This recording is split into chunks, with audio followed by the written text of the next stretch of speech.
Yo, yo, yo. What's up, guys? Excuse me. So, welcome back. We're going to talk about the best diet in the world. Now, don't click off because that sounds crazy. Like, how can you come up with the best diet in the world? Well, let's talk about it. So, guys, in this crazy world, you literally have so many options as to what to eat, and it's so hard to figure out what's the right thing to eat, especially for you. Are we going to have high fat, high protein, plant-based, remove dairy? So many options. What kind of seems to prevail, though, and sorry for all of you vegans and vegetarians out there, is that eating animal-based seems to prevail. It seems to be the healthiest thing. Now, with that said, some people can make vegan diets work and vegetarian diets work. It just means that you have to pay extra attention to getting in all your vitamins and minerals, because there's going to be minerals and vitamins in plants that are there, but not all the minerals and vitamins that you need are going to be in plants, but they are going to be in animal-based diets. So as long as you supplement appropriately, you can probably make a vegan diet work, but using all that extra supplementation and trying to be so perfect by figuring out what you need to supplement, and then you might end up having like an issue, and then you have to realize that you need to fix this issue, therefore you were like lacking this kind of vitamin and you needed to fix that issue. So you might not even know some of the things that you need to supplement, especially because we're all different and you might have different issues as an individual on these diets until you have the issue. So why even go through that issue? So that's just my opinion. So really, honestly, guys, you got to find something that works for you.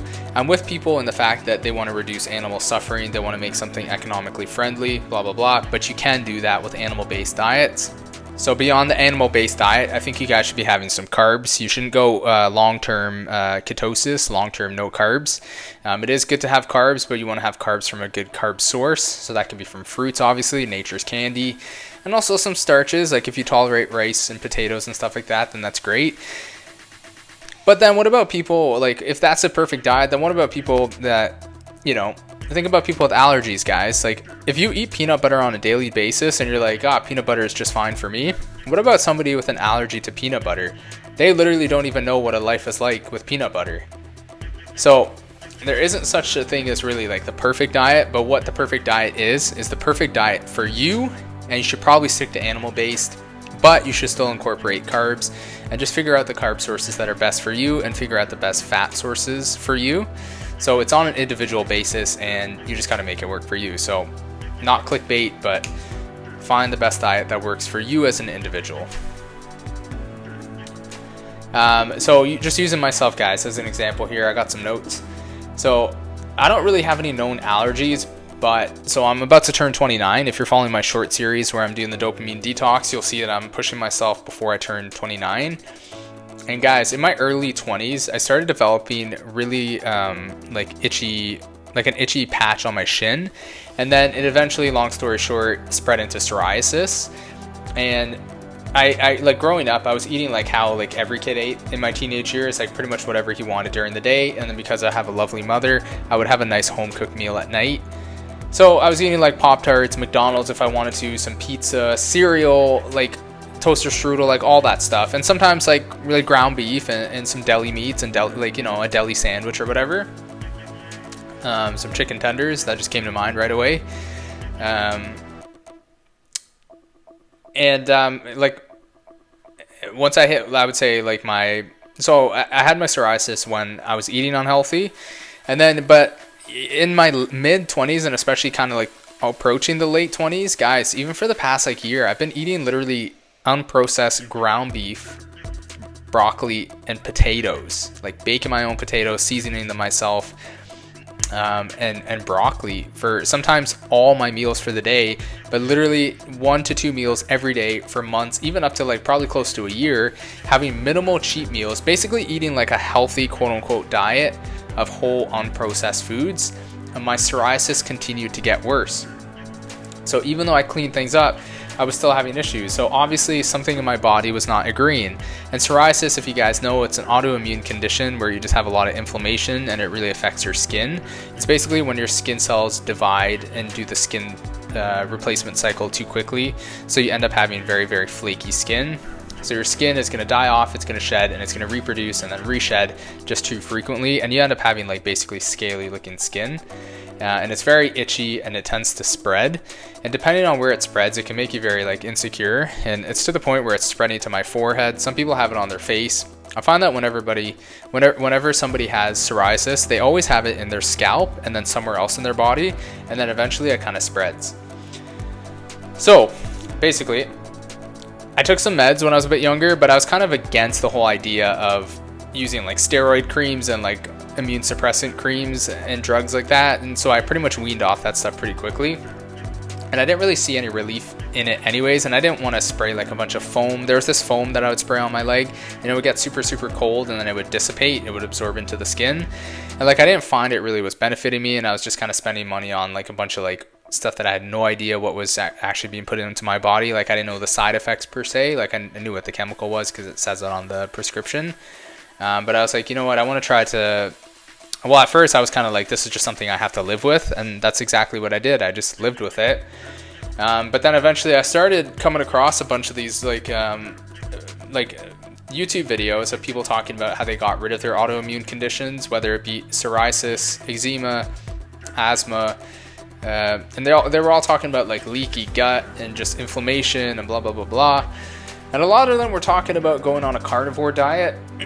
And honestly, guys, I did a bunch of research, and I started off at the point where I was like, there was no way that I could do a diet like this. And granted, I don't do a carnivore diet. I do kind of like a modified carnivore diet is what I like to call it. It's basically the Paul Saladino diet, where you do animal-based with fruits and honey.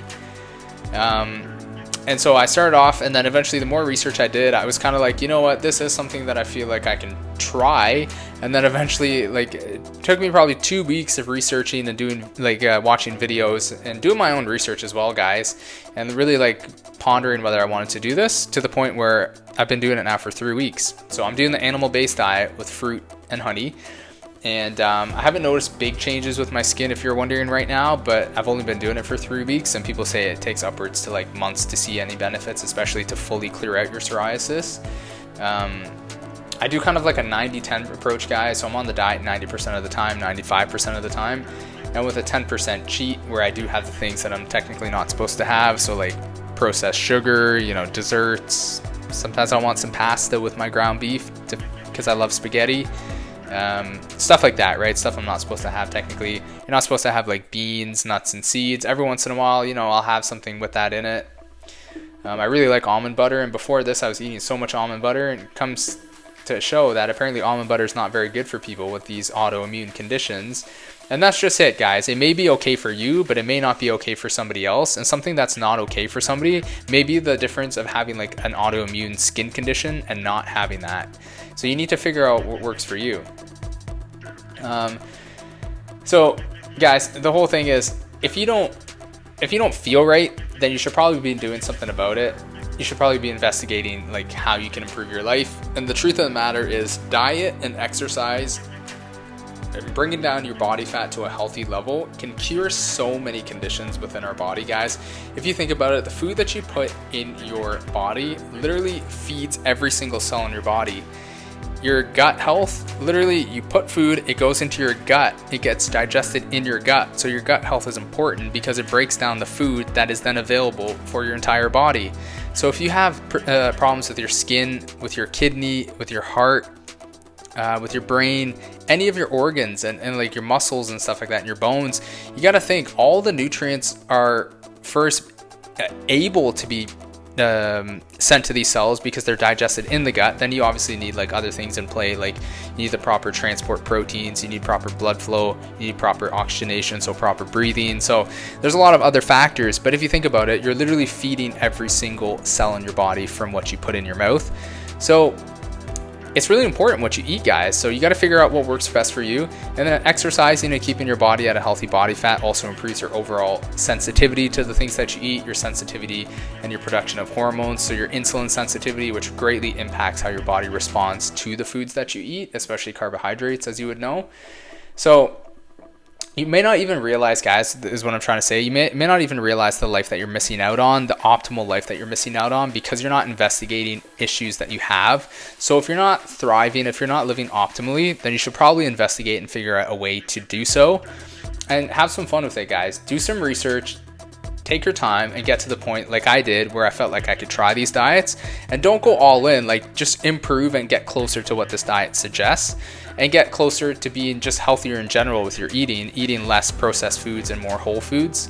And take the step slowly and realize that you can still have room for cheats. Just understand that it's not good for you, but it is kind of a part of being somewhat balanced. Like, we didn't have these foods way back in the day, but still, like, in today's modern society, it's kind of nice to stimulate your taste buds with really, really delicious tasting food that is hyper stimulable, hyper palatable food that we shouldn't technically have existing in the world, because it shouldn't be that modified to stimulate so many receptors, so many taste buds, to actually give us such a beautiful experience that is that GMO'd food. But once in a while you can have it, and understand that that's okay. It's not going to make or break you by having like 10% of your diet some of these cheat foods. So have some fun with it, just explore a little bit. This is the diet that's working for me, or at least the one that I'm doing right now, to hope that it works for me. And I have seen some benefit, guys. Increased energy.